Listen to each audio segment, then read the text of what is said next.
Hello guys, welcome back to our channel. So before this year ends, I really want to tell you one very uncomfortable truth, which is कि अगर तुम्हारी sourcing Messi है then trust me, तुम्हारा business कभी scale नहीं कर पाएगा. चाहे तुम इंस्टाग्राम पे रोज रोज रील्स डाल लो, चाहे एड्स पे लाखों उड़ा दो, मार्केटिंग हमेशा नॉइस क्रिएट कर सकता है पर बिजनेस स्टेबिलिटी नहीं दे सकता. फैशन बिजनेस सिर्फ डिजाइन्स का गेम नहीं है, एक्चुअली ना ही ये क्रिएटिविटी या एस्थेटिक्स का गेम है. फैशन बिजनेस एक एग्जीक्यूशन वॉर है और इस वॉर में जो चीज़ सबसे पहले टूटती है वो है सोर्सिंग. लेट मी गेस, तुम्हारी कहानी कुछ ऐसी होगी. मैन्युफैक्चरर ने बोला था सैंपल्स आपको 5 दिन में मिलेंगे, लेकिन हो गए 15 दिन. फैब्रिक स्वॉच कुछ था, रोल किसी और फैब्रिक का आया. जीएसएम, डाई, फिनिशिंग सब थोड़ा थोड़ा ऑफ है और डिलीवरी डेट एक जोक बन गया है. और तुम हर रोज एक ही काम कर रहे हो, follow up, reminder, voice note.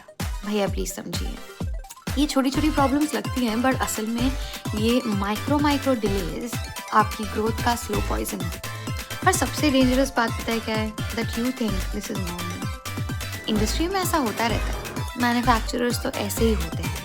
First brand है, थोड़ा स्ट्रगल तो होगा, जाने देते हैं. नो, ये स्ट्रगल नहीं, ये एक सिस्टम फेलियर है. और इन सब के बीच में पता है क्या होता है? तुम मेंटली ड्रेन हो जाते हो, तुम्हारे क्रिएटिव डिसीजंस वीक हो जाते हैं, तुम अपना नेक्स्ट लॉन्च और डिले कर देते हो और तुम्हारा जो कॉन्फिडेंस है ना वो भी क्वाइटली गिरता जाता है. और फिर तुम खुद पे डाउट करते हो, जबकि प्रॉब्लम तुम में नहीं है, तुम्हारे सोर्सिंग सिस्टम में. पर सच ये है कि चाहे तुम्हारा डिज़ाइन कितना स्ट्रांग हो, चाहे तुम्हारे पास विजन कितना स्ट्रांग हो, चाहे तुम जेन्युइनली एक बिजनेस के लिए बने हो, पर अगर तुम्हारा सोर्सिंग स्ट्रांग नहीं है तो तुम्हारा बिजनेस कभी स्केल नहीं कर पाओगे. स्केल का मतलब सिर्फ सेल नहीं होता है, स्केल का मतलब होता है टाइमलाइंस, स्केल का मतलब होता है प्रेडिक्टेबिलिटी और कंट्रोल. और बिना कंट्रोल के तुम्हारा बिजनेस सिर्फ एक जुगाड़ ही बन के रह जाता है. अब एक सवाल खुद से पूछो, तुम चाहो तो 2026 में भी तुम ठीक यही तरीके से कैरी ऑन कर सकते हो. हर लॉन्च स्ट्रेस में, हर ऑर्डर एंजाइटी में, हर ग्रोथ स्टेप एक रिस्क लगे. या फिर तुम 2026 को अपना ब्रेक थ्रू ईयर बना सकते हो.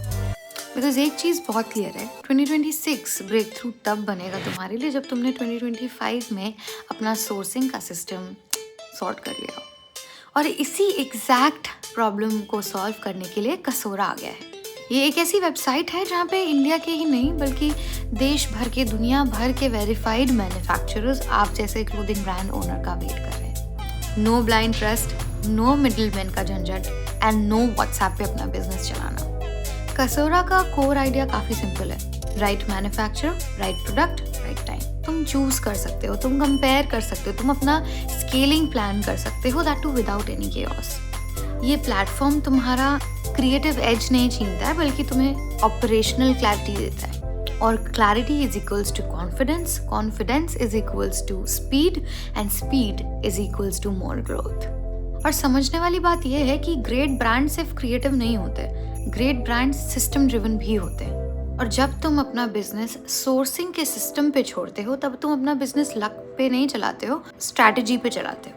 और अगर तुम चाहते हो कि इस बार तुम्हारा ब्रांड सिर्फ सरवाइव ना करे बल्कि स्केल करे, तो सोर्सिंग को इग्नोर करना बंद करो. और डिटेल्स चाहिए हो तो कमेंट ज़रूर करना. बिकॉज ग्रोथ कभी नॉइस से नहीं आता, ग्रोथ एक स्ट्रॉन्ग सिस्टम के साथ आता है. आई होप ये वीडियो तुम्हारे थोड़े काम आई होगी. और अगर तुम्हें और ऐसी वीडियोस देखनी है तो सब्सक्राइब करना मत भूलना. बाय.